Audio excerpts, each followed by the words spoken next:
Friends, this is Shefali and once again welcome to Gyan Adda. आज discussion करेंगे एक इंपॉर्टेंट टॉपिक के ऊपर में। जैसा कि आप सभी ने टाइटल और थंबनेल में देख ही लिया होगा कि यूजीसी नेट के बारे में डिटेल्ड वे में डिस्कशन करने वाले हैं, एनालिसिस करने वाले हैं। आज के सेशन में ये जानेंगे कि अगर आप यूजीसी नेट एस्पायर करना चाहते हैं, दैट मीन्स एग्जामिनेशन देना चाहते हैं, तो क्या आपको देना चाहिए और देंगे तो आपको फ़ायदा क्या होगा। अगर ऑलरेडी आप यूजीसी नेट की प्रिपरेशन कर रहे हैं तो भी आपके लिए काफ़ी इंपॉर्टेंट सेशन होने वाला है, क्योंकि बहुत सारी छोटी छोटी चीज़ें ऐसी हैं जो शायद आपको पता नहीं होंगी या आपने उस पर गौर नहीं किया होगा। तो आज की वीडियो काफ़ी इन्फॉर्मेटिव होने वाली है, इसको लास्ट तक देखिएगा।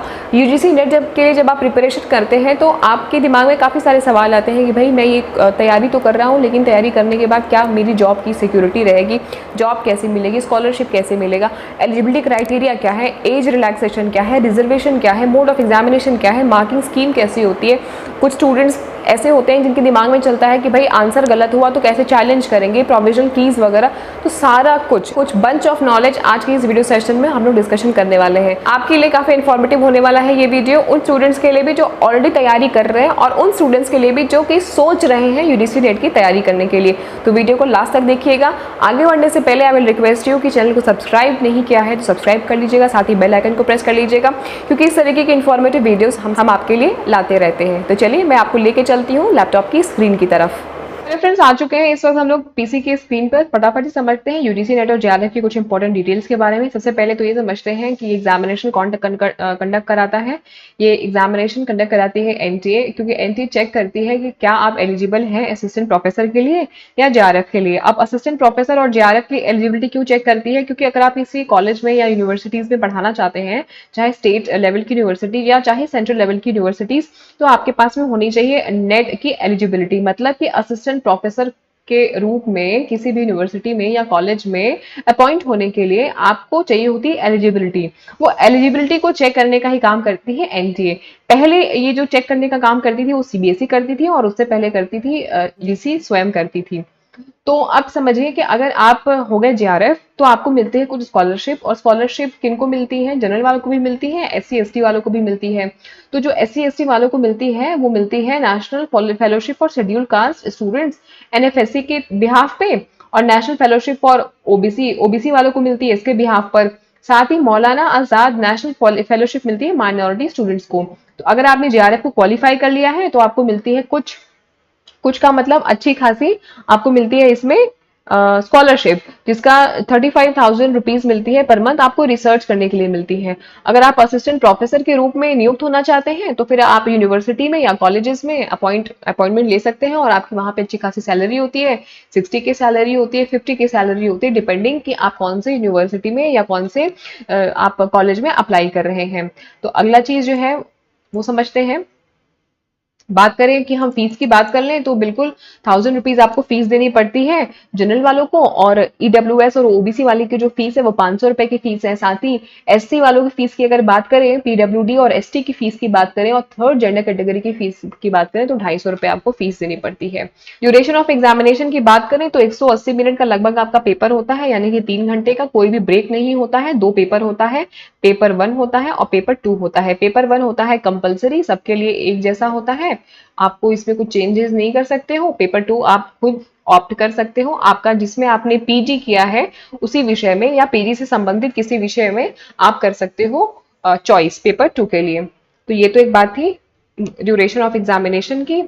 अब समझते हैं कि मोड ऑफ एग्जामिनेशन क्या है। तो पहले एग्जामिनेशन होता था ऑफलाइन, लेकिन अब होता है सारी चीजें ऑनलाइन। तो ऑनलाइन की वजह से आपके सारे एग्जामिनेशन होते हैं सीबीटी मोड में, यानी कि कंप्यूटर रहेगा, कंप्यूटर के सामने आपको बैठ करके सवाल करने पड़ेंगे और एग्जाम देना पड़ेगा। बात करें पैटर्न ऑफ एग्जामिनेशन की तो 2 पेपर होते हैं, जैसा कि मैंने आपको पहले ही बताया कि 2 पेपर होते हैं। ऑब्जेक्टिव टाइप के क्वेश्चंस आते हैं, यानी कि एमसीक्यू बेस्ड क्वेश्चंस होते हैं। पेपर 1 जो होता है, आप पेपर 1 में क्या होता है, 50 मार्क्स के क्वेश्चन होते हैं, हर क्वेश्चन होते हैं 2 मार्क्स के, तो आपके हो गए कितने 100 मार्क्स। पेपर 2 में होते हैं 100 क्वेश्चन, हर क्वेश्चन होते हैं 2 मार्क्स के, इस वजह से आपके हो गए 200 मार्क्स। टोटल हो गए कितने 300 marks, total 300 marks. And questions कितने हो गए 150 क्वेश्चंस एंड 300 मार्क्स। ठीक है, एमसीक्यू बेस्ड सारे क्वेश्चंस होते हैं। तो पेपर 1 के जो क्वेश्चंस होते हैं वो सभी के लिए कंपलसरी होते हैं। इसमें teaching aptitude, research aptitude and आपकी रीजनिंग एबिलिटी को चेक करते हैं, reading comprehension, divergent thinking, general awareness, ये सारी चीजें चेक करते हैं। मैंने एक पूरी वीडियो बनाई हुई है जेआरएफ स्ट्रैटेजी के ऊपर में, उसमें मैंने आपको कंप्लीट बताया है कि कौन कौन से यूनिट होते हैं एंड किस किस यूनिट में से कैसे कैसे क्वेश्चंस बनते हैं। तो इस पर डिस्कशन अभी हम नहीं करेंगे क्योंकि डिटेल में ऑलरेडी मैं एक वीडियो बना चुकी हूँ। पेपर 2 होता है आपका अपना सेलेक्टेड सब्जेक्ट, जो भी आपने विषय में पोस्ट ग्रेजुएशन किया है उस विषय में आपको सिलेक्ट करना होता है। 3 घंटे मिलते हैं, 180 मिनट होता है, कोई ब्रेक नहीं होता है। पेपर 1 और पेपर 2 में सारे क्वेश्चंस करना कंपलसरी होते हैं। सब्जेक्ट की बात करें और सिलेबस की बात करें तो टोटल होते हैं 81 सब्जेक्ट, और इन्हीं 81 सब्जेक्ट में से आपको पेपर 2 के लिए अपने सब्जेक्ट को चूज करना पड़ता है। तो जिसमें आपने पोस्ट ग्रेजुएशन की डिग्री ली हुई होती है या उससे रेलिवेंट अगर कोई सब्जेक्ट है, उसी से मिलता जुलता अगर कोई सब्जेक्ट है तो आप उसमें भी फिलअप कर सकते हो। ठीक, और आपका जो सिलेबस है वो 2019 के बाद में हो चुका है अपडेट, और अपडेटेड सिलेबस एनटीए की वेबसाइट पर है, वहां से आप डाउनलोड कर लीजिएगा। क्योंकि 2019 के पहले के सिलेबस से अगर आप पढ़ते हो तो बहुत सारे टॉपिक्स आपको नहीं मिलेंगे। इस ऑफिशियल वेबसाइट पे भी जाकर के सिलेबस को आप डाउनलोड कर सकते हो, नहीं तो सिलेबस मैंने ऑलरेडी टेलीग्राम के लिंक पर दिया हुआ है, आप टेलीग्राम से भी डाउनलोड कर सकते हो डायरेक्टली। टेलीग्राम का जो मेरा लिंक है ज्ञानडा बाय शेफाली, वहां से भी आप ले सकते हो। मीडियम ऑफ क्वेश्चन पेपर की अगर बात करें तो क्वेश्चन पेपर हिंदी में भी है और इंग्लिश में भी है, और साथ ही हर एक क्वेश्चन को आप हिंदी में भी चेंज कर सकते हो। अगर आपने इंग्लिश में ले लिया हुआ है क्वेश्चन का मीडियम ऑफ पेपर तो आप उसको हिंदी में भी चेंज कर सकते हो। सिर्फ जो क्वेश्चंस आपके इंग्लिश के होते हैं, मतलब 5 क्वेश्चन आपके इंग्लिश कॉम्प्रिहेंशन के होते हैं, वो कॉम्प्रिहेंशन वाले क्वेश्चंस को छोड़ करके 5 क्वेश्चंस को छोड़ के बाकी सारे क्वेश्चंस को आप चेंज कर सकते हो हिंदी में। मार्किंग स्कीम की अगर बात करें तो 2 नंबर हैं सभी क्वेश्चंस के, तो हर सही क्वेश्चन के लिए आपको मिलते हैं 2 मार्क्स। कोई नेगेटिव मार्किंग नहीं है।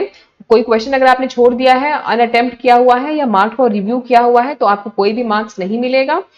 कोई क्वेश्चन अगर टेक्निकल एरर की वजह से अगर आपका ड्रॉप हो जाता है और आपने छोड़ दिया होता है, नहीं आप कर पाते टेक्निकल एरर की वजह से, तो आपको फुल मार्क्स मिल जाते हैं। कोई क्वेश्चन अगर आपको लगता है कि गलत है, क्वेश्चन की फ्रेमिंग गलत हुई है या संदेहास्पद है, तो आप चैलेंज भी कर सकते हैं जब वो प्रोविजनल आंसर की या प्रोविजनल की चैलेंज निकालते हैं। और अगर पाया गया कि आपने जो चैलेंज किया हुआ है वो सही है तो आपके क्वेश्चन के लिए आपको मार्क्स भी मिल जाते हैं। लेकिन मार्क्स सिर्फ उसी क्वेश्चन के लिए मिलते हैं अगर आपने क्वेश्चन को ड्रॉप किया है। ठीक है। एलिजिबिलिटी क्राइटेरिया की अगर बात करें तो 55% पोस्ट ग्रेजुएशन में होने चाहिए, यानी कि मास्टर डिग्री में होने चाहिए, या मास्टर डिग्री की समकक्ष आपने कोई इक्विवेलेंट एग्जामिनेशन किया हुआ है उसमें 55% मार्क्स आपके होने चाहिए। ये 55% मार्क्स जनरल वालों के लिए, अनरिजर्व वालों के लिए और जनरल ईडब्ल्यूएस कैंडिडेट वालों के लिए एप्लीकेबल है। अगर बात करें ओबीसी के लिए और एससी एसटी के लिए और पीडब्ल्यूडी वालों के लिए और थर्ड जेंडर कैटेगरी के लिए बात करें तो यहाँ पे 50% की बात बोली गई है कि 50% अगर आपके पोस्ट ग्रेजुएशन डिग्री में है यानी मास्टर डिग्री में है या उसी के समकक्ष एग्जामिनेशन में है तो आप बिल्कुल एलिजिबल हो, फॉर्म आप भर सकते हो।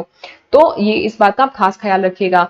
एलिजिबिलिटी क्राइटेरिया की अगर बात करें तो ऐसे जो स्टूडेंट्स हैं जिन्होंने मास्टर डिग्री जो ऑलरेडी परस्यू कर रहे हैं मतलब कि अपीयरिंग है, वो भी भर सकते हैं, बट उनके जो परसेंटेज है वो आप देख लीजिएगा कि 55% आपके बनने चाहिए। मतलब अगर आप लास्ट ईयर में हो, मतलब अगर आप कोई भी पोस्ट ग्रेजुएशन डिग्री कर रहे हो, आप लास्ट ईयर में हो या लास्ट सेमेस्टर में हो या थर्ड सेमेस्टर में भी हो तो भी आप फॉर्म को फिलअप कर सकते हो, बट आपके परसेंटेज 55 बनने चाहिए।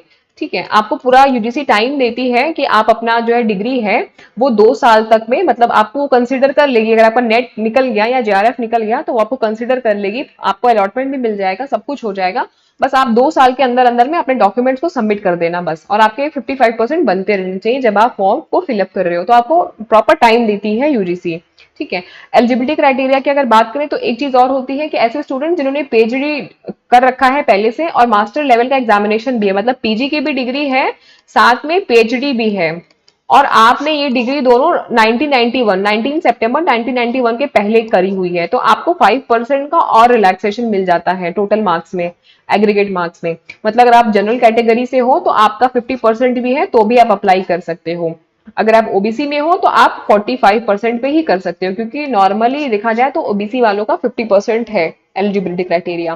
बट अगर आपके पास पीएचडी है और मास्टर लेवल का एग्जामिनेशन है तो आप 45 पे भी कर सकते हो। 45 किसके लिए है? ओबीसी वालों के लिए है। जनरल वालों के लिए कितना है? 50%। एज लिमिट की बात करें तो जेआरएफ में आप 31 ईयर्स तक आप दे सकते हो एग्जामिनेशन, बट किसी कंडीशन में आपको यहाँ पे छूट मिली हुई है, रिलैक्सेशन है। मतलब अगर आप ओबीसी कैटेगरी से हो तो आप 36 ईयर्स तक भर सकते हो। 5 साल तक का आपको रिलैक्सेशन मिलता है। किनको मिलता है? सबको नहीं मिलता है, कुछ ही लोगों को मिलता है। मतलब ओबीसी वालों को मिलता है, SC ST, PWD, third gender category और विमेन्स एप्लीकेंट्स को मिलता है। अगर आप महिला हैं तो भी आप 36 साल की उम्र तक आप आराम से भर सकती हैं। साथ ही कुछ रिलैक्सेशन मिलता है, किनको मिलता है? जिन्होंने रिसर्च एक्सपीरियंस है जिनके पास में, और 5 साल तक का आपको एक्सपीरियंस मिलेगा। लेकिन रिसर्च एक्सपीरियंस जो होना चाहिए वो आपकी पोस्ट ग्रेजुएशन डिग्री से संबंधित किसी विषय में होना चाहिए, और ऐसा नहीं है कि कहीं से भी हो, मतलब प्रॉपर किसी प्रॉपर मतलब यूनिवर्सिटी से होना चाहिए जो इंडियन यूनिवर्सिटी हो, या अगर फॉरेन की भी यूनिवर्सिटी है तो वो इंडियन यूनिवर्सिटी से एक्रीडिटेड होनी चाहिए, एफिलिएटेड होनी चाहिए। तो आपको मिलेगा 5 साल का रिलैक्सेशन। आपको प्रॉपर डॉक्यूमेंट्स वगैरह देना पड़ेगा। अगर आप एलएलएम की डिग्री आपके पास में है तो भी आपको मिल जाएगा रिलैक्सेशन। साथ ही आपको 5 साल का रिलैक्सेशन उनको भी मिलता है जिन्होंने जो आर्मी में जिन्होंने काम किया हुआ है, डिपेंडिंग कि आपने कितने साल आर्मी में सर्विस की हुई है, ठीक, तो उसके हिसाब से भी आपको 5 साल का भी रिलैक्सेशन मिलता है। मैं आपको ये पूरा पीडीएफ शेयर कर दूंगी, आप देख लीजिएगा उसको एक बार। तो किसी भी केस में जो रिलैक्सेशन है वो 5 साल से ज्यादा एक्सीड नहीं करेगा, चाहे आप कोई भी केस में हो। तो ये कुछ कुछ लोगों को रिलैक्सेशन मिलता है, जनरल वालों को रिलैक्सेशन नहीं है, वो 31 ईयर्स मैक्सिमम भर सकते हैं। असिस्टेंट प्रोफेसरशिप की अगर बात करें तो आपके लिए कोई अपर एज की लिमिट नहीं है, इसलिए आपको कोई रिलैक्सेशन नहीं दिया है। आप आराम से 40-50 साल तक, 60 साल तक, 70 साल तक, 80 साल तक, 100 साल तक भी आप भरते रहिए असिस्टेंट प्रोफेसरशिप के लिए। मतलब असिस्टेंट प्रोफेसर के लिए कोई भी रिलैक्सेशन का प्रावधान नहीं है, ना ही अपर एज लिमिट का प्रावधान है। अब बात कर ले रिजर्वेशन की, तो एससी वाले स्टूडेंट्स को 15% का रिजर्वेशन मिला है, एसटी वालों को मिला है 7.5% का, ओबीसी नॉन क्रीमी लेयर वालों को मिला है 27% का, 10% का रिलैक्सेशन मिला है जनरली इकोनॉमिकली वीकर सेक्शन वालों को, 4% का रिलैक्सेशन मिला हुआ है पीडब्ल्यूडी वालों को।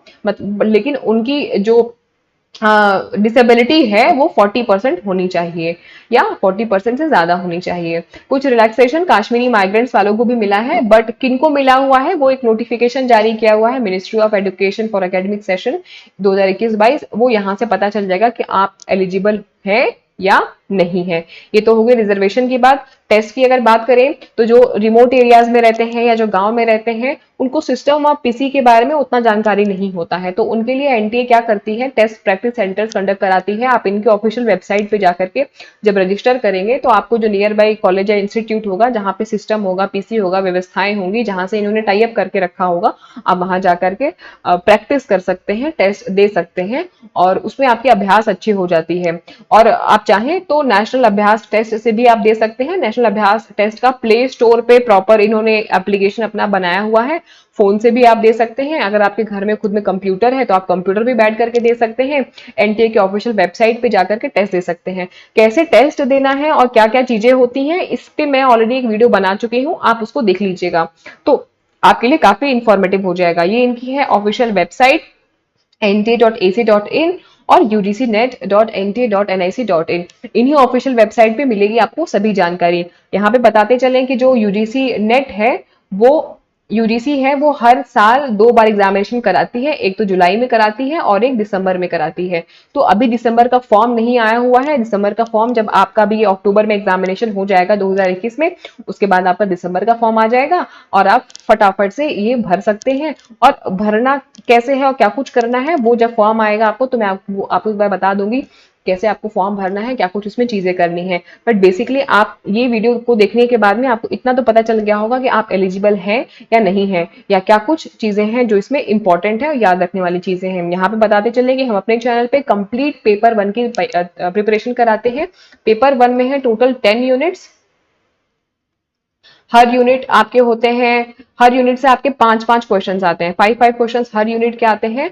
तो टोटल हो गए कितने आपके 50 क्वेश्चंस, और हर क्वेश्चंस कितने मार्क्स के होते हैं 2 मार्क्स के, तो आपके कितने हो गए 100 मार्क्स। तो ये 100 मार्क्स की जो प्रिपरेशन है, जो 50 क्वेश्चंस हैं, पेपर 1 की प्रिपरेशन हम कराते हैं अपने ही चैनल से। आप ऑलरेडी प्लेलिस्ट वाले सेक्शन में जाकर के बहुत सारी वीडियोस मैंने अपलोड की हुई है, teaching aptitude, research aptitude, public development, environment, पहले के मॉक टेस्ट कराए हैं, प्रीवियस ईयर के टेस्ट कराए हैं, आप चाहें तो उन वीडियोस को भी देख सकते हैं। मैंने रिसेंटली अभी ही यूजीसी नेट की प्रिपरेशन कराना चालू किया हुआ है 1-1.5 महीने पहले, तो अभी सिर्फ कुछ ही यूनिट को कंप्लीट कर पाई हूँ। मतलब पेपर 1 की फर्स्ट यूनिट को कंप्लीट किया है, सेकंड को नहीं कर पाई हूँ। तो अभी तैयारी मतलब चल रही है उस हिसाब से कि आप लोगों का जब एग्जामिनेशन आएगा उस हिसाब से हम लोग बहुत सारे जो सेशन है उनको अपडेट करते हुए चलते चलेंगे, ठीक। ताकि आपकी तैयारी जो है वो बेहतर हो सके और हम एक अच्छा कंट्रीब्यूशन दे सके आपकी बेहतर तैयारी में। तो ये तो एक बात हो गई कि पेपर 1 की प्रिपरेशन आप चाहें तो ग्यारडा से भी कर सकते हैं। चैनल को सब्सक्राइब नहीं किया है तो फ्रेंड्स सब्सक्राइब कर लेना, क्योंकि इसी तरीके की जो इन्फॉर्मेटिव वीडियोस हैं वो हम आपको प्रोवाइड करते हैं। साथ ही बेल आइकन को भी प्रेस कर लीजिएगा। बेल आइकन को प्रेस करने से जब भी मैं आपके लिए कोई भी वीडियोस अपलोड करूंगी आपको नोटिफिकेशन सबसे पहले पहुंच जाएगा। तो ये एक अच्छी बात है। कुछ कुछ देखिए आपकी स्क्रीन पर भी दिख रहा होगा। ये एक वीडियो है, ये कुछ वीडियोस हैं जो मैंने अपलोड की हुई हैं। मैंने एक पूरी कंप्लीट जेआरएफ के ऊपर में स्ट्रैटेजी आपसे शेयर की हुई है, जेआरएफ स्ट्रैटेजी की कैसे आपको क्या कुछ करना है, कौन से यूनिट से कितने मार्क्स के क्वेश्चंस आते हैं, लास्ट ईयर के पेपर को एनालिसिस भी किया है। आप चाहें तो उन वीडियोस को भी देख सकते हैं। कोई क्वेरी है, कोई क्वेश्चन है तो जरूर से आप कॉमेंट बॉक्स में लिखिएगा। ये पीडीएफ मैं आपको टेलीग्राम पे शेयर कर दूंगी। ये सोशल मीडिया हैंडल्स है, टेलीग्राम का ये लिंक है जहां पे मिलती है आपको सारी पीडीएफ जो भी हम लोग डिस्कशन करते हैं सेशन की, या ये वाली भी पीडीएफ मैं आप डाल दूंगी। ये फेसबुक का लिंक है, ये इंस्टाग्राम का लिंक है और ये यूट्यूब का लिंक तो है ही है। ज्ञानडा बाय शेफाली ये यूट्यूब का चैनल है। पैशनेट बनिए और मोटिवेटेड रहिए। कोई क्वेरी है, कोई क्वेश्चन है तो कमेंट बॉक्स में जरूर करिएगा। लाइक शेयर सब्सक्राइब होते रहना चाहिए। ये इंफॉर्मेटिव वीडियो है, बहुत ही कंबाइंड क्लस्टर वे में मैंने आपको दिया है। इस वीडियो को देखने के बाद में आपको दर दर भटकने की कोई भी जरूरत नहीं पड़ेगी। सारी इन्फॉर्मेशन मैंने आपको एक जगह दे दी है। वीडियो कैसा लगा जरूर से मुझे बताइएगा और इसे प्लीज अपने फ्रेंड्स के साथ भी शेयर करिएगा, क्योंकि आपके फ्रेंड्स भी बहुत परेशान होते होंगे। बहुत सारे जो स्टूडेंट्स हैं ना, उनकी क्वेरी रहती है, बेसिक सी भी चीजें उनको यूजीसी नेट के बारे में नहीं पता होने के कारण उनका बहुत नुकसान हो जाता है। आई होप कि आपने एंजॉय किया होगा आज के सेशन को। कुछ इन्फॉर्मेटिव लगा तो जरूर से लाइक करना, शेयर करना, सब्सक्राइब करना। मिलते हैं हम अगली वीडियो में कुछ नई इन्फॉर्मेशन के साथ में, नई नोटिस के साथ में, नए रियलिटी चेक्स के साथ में और नए सेशन के साथ में। तब तक के लिए अपना ख्याल रखिए। Tata and bye bye. जैसा कि आप सभी ने देखा, हमने डिटेल वे में एनालिसिस किया कि क्या कुछ चीज़ें इंपॉर्टेंट हैं अगर आप यूजीसी नेट का एग्जामिनेशन देना चाहते हैं। अब एक सबसे बड़ा सवाल आता है कि आपने चलिए नेट क्वालिफाई कर लिया या जेआरएफ क्वालिफाई कर लिया, अब क्या जॉब कैसे मिलेगी? तो देखिए, जॉब ऐसे मिलती है कि बहुत सारे जो यूनिवर्सिटीज़ हैं, स्टेट यूनिवर्सिटीज़ और सेंट्रल यूनिवर्सिटीज़ वैकेंसीज निकालती हैं, क्योंकि उनको भी ज़रूरत होते हैं अच्छे प्रोफेसर के, अच्छे टीचर के, अच्छे एडुकेटर्स की ज़रूरत होती है अपनी यूनिवर्सिटीज़ में, कॉलेज में। तो जब वो वैकेंसीज निकालती हैं, आप उनकी वैकेंसीज में अप्लाई कर सकते हैं और आपका रिक्रूटमेंट हो सकता है। और अच्छा खासा वो सैलरी देती हैं, 50,000, 60,000, 70,000 और कई बार 1 लाख की भी सैलरी वो ऑफर करते हैं। 2018 के पहले तक आप अगर नेट क्वालिफाई आपने किया हुआ है तो आप डायरेक्टली अप्लाई कर सकते थे, लेकिन 2018 के बाद में जो है कुछ चेंजेस लाए गए, जैसे कि नेट के साथ में आपकी होनी चाहिए पीएचडी भी। लेकिन इस साल, मतलब अभी कुछ 4 दिन पहले, जो हमारे केंद्रीय शिक्षा मंत्री हैं उन्होंने इस चीज़ में भी रिलैक्सेशन दिया, क्योंकि कोरोना और कोविड काल की वजह से बहुत सारे स्टूडेंट्स जिन्होंने नेट क्वालिफाई किया था बट वो अपनी पीएचडी कंप्लीट नहीं कर पा रहे थे, संपूर्ण लॉकडाउन की वजह से उनकी पीएचडी कंप्लीट नहीं हो पा रही थी। तो अभी फिलहाल इस चीज़ में भी रिलैक्सेशन है और ये रिलैक्सेशन अगले 1 साल तक है। तो आप चाहें तो उसका भी फ़ायदा ले सकते हैं। अगर आपका अक्टूबर में सिलेक्शन हो जाता है, जो भी आपका अक्टूबर में एग्जामिनेशन होने वाला है 17 तारीख से 25 तारीख के बीच में, अक्टूबर में होने वाले एग्जामिनेशन में अगर आपका नेट क्वालिफाई हो जाता है तो भी आप किसी बड़ी यूनिवर्सिटीज़ में अप्लाई कर सकते हैं या कॉलेज में अप्लाई कर सकते हैं, स्टेट यूनिवर्सिटी में अप्लाई कर सकते हैं, सेंट्रल यूनिवर्सिटी में अप्लाई कर सकते हैं। साथ ही अभी आपका फॉर्म भी आने वाला है, दिसंबर वाला फॉर्म, होपफुली कि ये एग्जामिनेशन खत्म होने के बाद नवंबर फर्स्ट वीक में दिसंबर का भी फॉर्म आ जाएगा, क्योंकि हर साल 2 बार एग्जामिनेशन होता है, जुलाई में और दिसंबर में। जुलाई वाला एग्जामिनेशन तो आपका भी अक्टूबर में हो रहा है और दिसंबर वाला एग्जामिनेशन के लिए फॉर्म ये लोग जल्दी ही निकाल देंगे। ये आपका जब भी ख़त्म हो जाएगा साइकिल वाला, जुलाई साइकिल वाला, तो आपके ये वाले फॉर्म भी आ जाएंगे। तो ये फॉर्म अगर आप इसमें भी, दिसंबर वाले में भी अगर आप क्रैक कर लेते हो, क्योंकि दिसंबर वाला भी एग्जामिनेशन नवंबर में फॉर्म ये लोग फिलअप कराएंगे, दिसंबर लास्ट में या जनवरी में भी एग्जामिनेशन दिसंबर का भी करा लेंगे। और ये जो रिलैक्सेशन वाली स्कीम है पीएचडी वाली, ये अगले 1 साल तक रहने वाली है, मतलब कि 31 मार्च तक रहने वाली है। अभी कोई ऑफिशियल नोटिस नहीं आई है, न्यूज़ में है और प्रॉपर तरीके से अनाउंसमेंट हुआ है। कोई ऑफिशियल नोटिस आती है तो मैं ज़रूर से आपसे शेयर करूँगी। तो 31 मार्च 2022 तक आपके पास पूरा मौका है, आप असिस्टेंट प्रोफेसरशिप ले सकते हैं बिना पीएचडी डिग्री के लिए। उसके बाद हो सकता है कि वापस से पुनः लागू कर दे कि नेट के साथ में होनी चाहिए पीएचडी, तो वहाँ पे समस्या हो सकती है। इसलिए आप लोग कोशिश करिए, मैक्सिमम प्रयास करिए कि आप लोग ले सके जॉब। तो आई होप कि आपको ये पूरा वीडियो काफ़ी इन्फॉर्मेटिव लगा होगा। अगर अच्छा लगा तो लाइक करना, शेयर करना, सब्सक्राइब करना, अपने फ्रेंड्स के साथ में भी ये इन्फॉर्मेटिव वीडियो को शेयर करना। आई एम सॉरी कि ये वीडियो थोड़ी लंबी हुई, बट ये पूरा वीडियो देखने के बाद आपको कंप्लीट इन्फॉर्मेशन मिल गई होगी। अब आपको इस टॉपिक से संबंधित कोई भी डाउट नहीं रह गया होगा। और अगर कोई अभी भी डाउट है तो प्लीज़ कॉमेंट सेक्शन में ज़रूर से अपने डाउट्स को लिखिएगा, क्वेरीज को लिखिएगा। मैं सभी की क्वेरीज को लेती हूँ, सभी को आंसर करती हूँ। Thank you so much and all the very best and get success.